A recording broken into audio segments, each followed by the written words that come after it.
everybody. Mr. President. It's a very sad day, and glad we paid our respects. It's a tough situation. Great people, great parents, wives, family, and a beautiful ceremony. I guess you got to see that, at least partially. Any questions? President Trump, did what you just witnessed make you think differently about going ahead with this war or even putting troops on the ground in the Middle East? We're winning the war by a lot. We've decimated their whole evil empire. It'll continue, I'm sure, for a little while. But very proud of the people, the parents. The parents were so proud of their boy, as they call him, my boy. In case the young lady. The parents are so proud. Many of them are military parents, as you know. So but it's always a very sad thing. The war itself is going unbelievably. It's as good as it can be. We have Pete here, and you have Steve Witkoff here. We have some additional questions. You're 1 week in now, sir. You're 1 week in at this point. How long, as of now, do you expect? Well, I think we've accomplished more in 1 week than anyone thought possible. We've wiped out their Navy, 44 ships. We've wiped out their Air Force, every plane. We've wiped out most of their missiles. You see, the missiles aren't coming much anymore. We've also hit their manufacturing areas where they make the missiles very hard. Their drone capacity is way down. And we've hurt them where it hurts. Including about every form of leadership you can have, we've wiped out. You still expect up to 6 weeks total? I don't know. I don't know. I never reject time, whatever it takes. But their military is almost non-existent, if you look. We could hit their military itself very hard, but maybe we will, maybe we won't. We haven't made that determination. What do you think about gas prices? Gas prices right now? Are you worried about gas prices right now? No, I'm not. This is a short excursion into something that should have been done for 47 years. 47 years it's taken to do this, and no president had the guts to do it.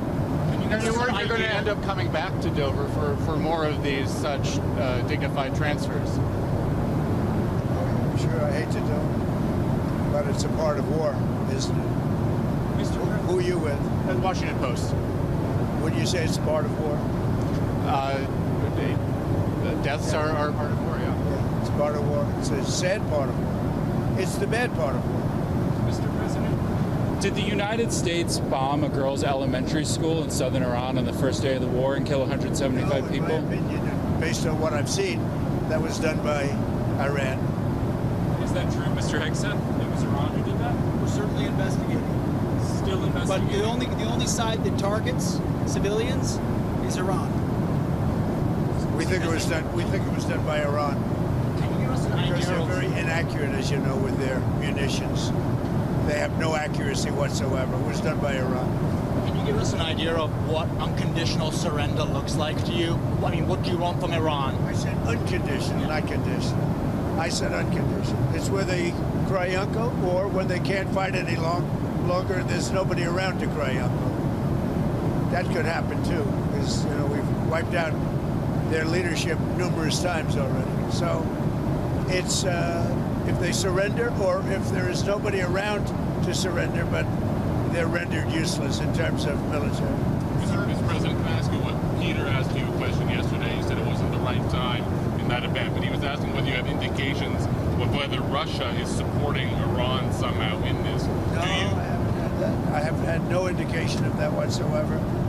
If they are, they're not doing a very good job, because Iran is not doing too well. What about the Strait of Hormuz? There's no traffic really going through it. Well, right that's the ship's choices, but we have it cleaned out. We've wiped out their Navy.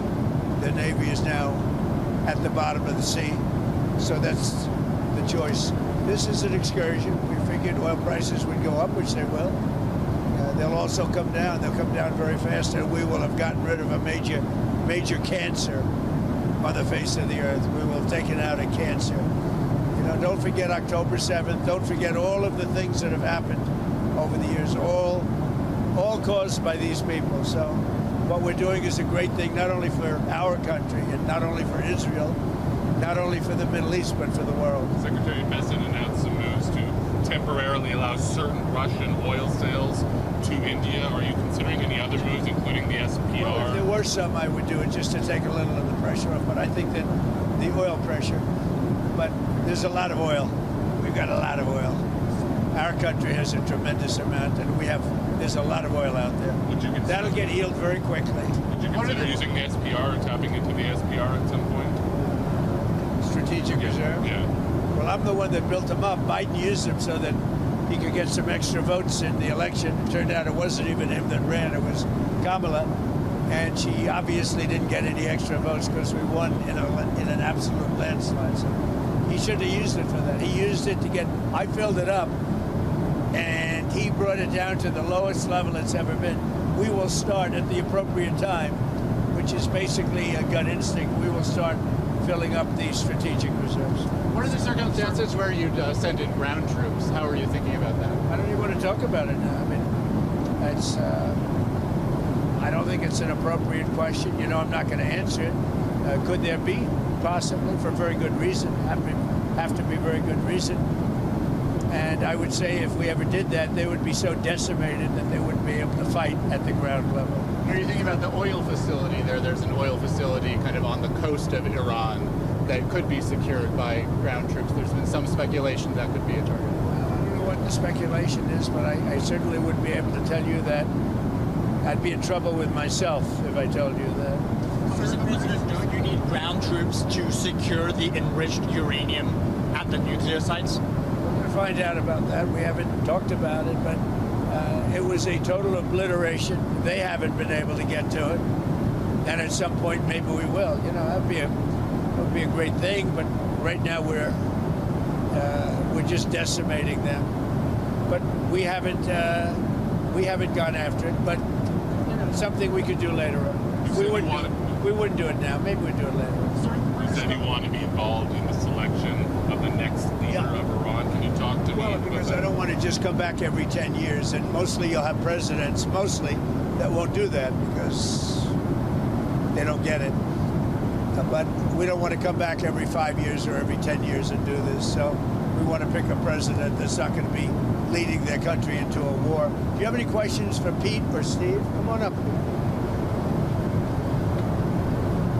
Mr. Wickoff? Steve, come on up. Mr. Wickoff, is there still space to do a deal with whatever is left of the Iranian government? I think there is. I think that's going to be up to the president. That's what I think. But they didn't seem to be very amenable in those first set of negotiations. You heard what I said. They said we have the inalienable right to enrich.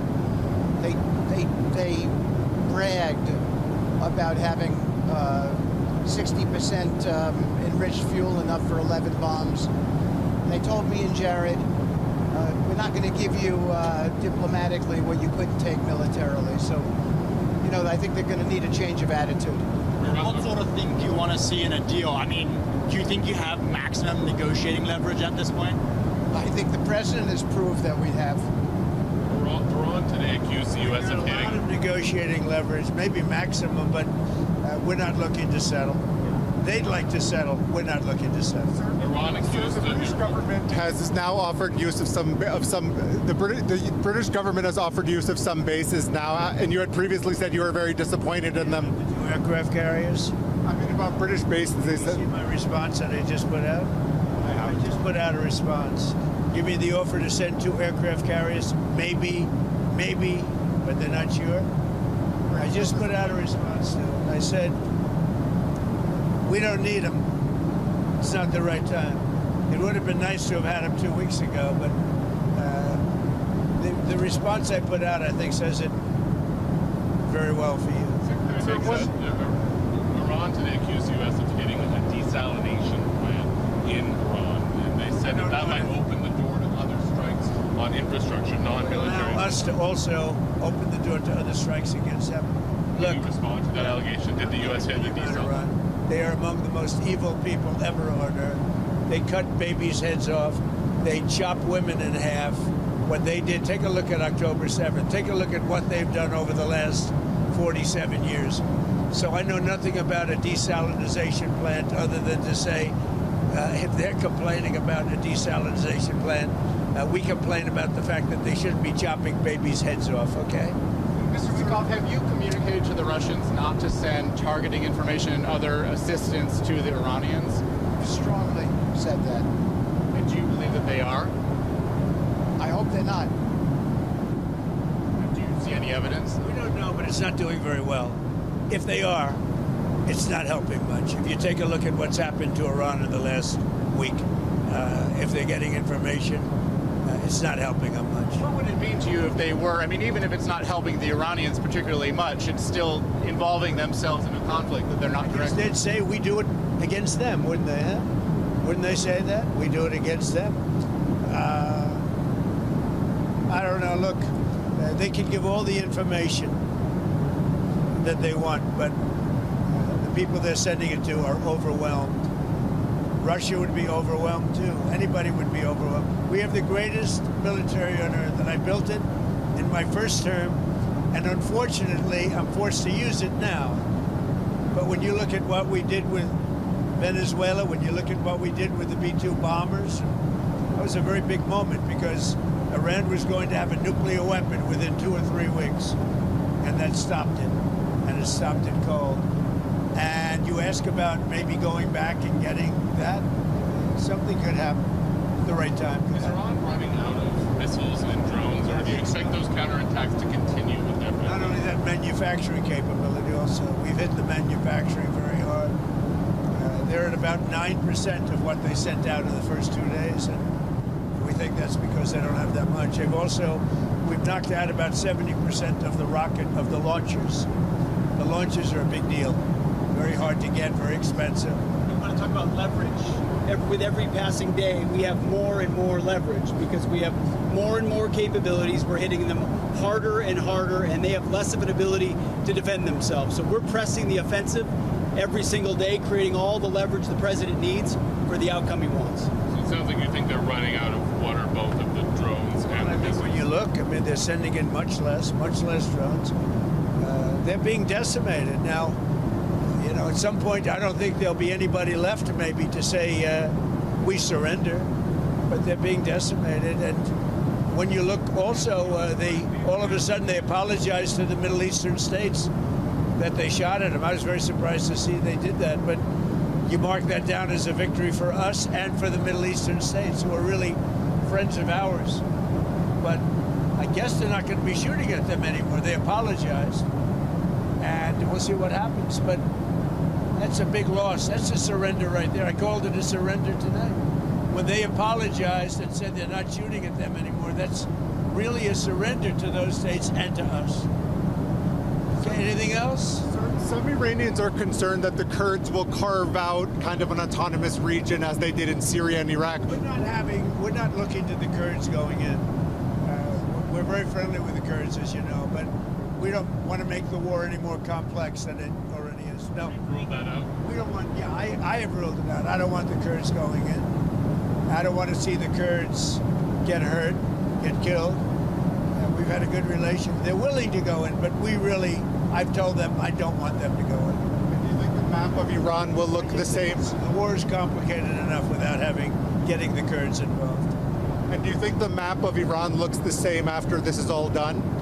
That I can't tell you. Probably not. Do you know if any shipping companies have taken the U.S. up on its offer of insurance to go through the Strait of Hormuz? No, we have it set up. We have a great insurance and reinsurance system, but I don't.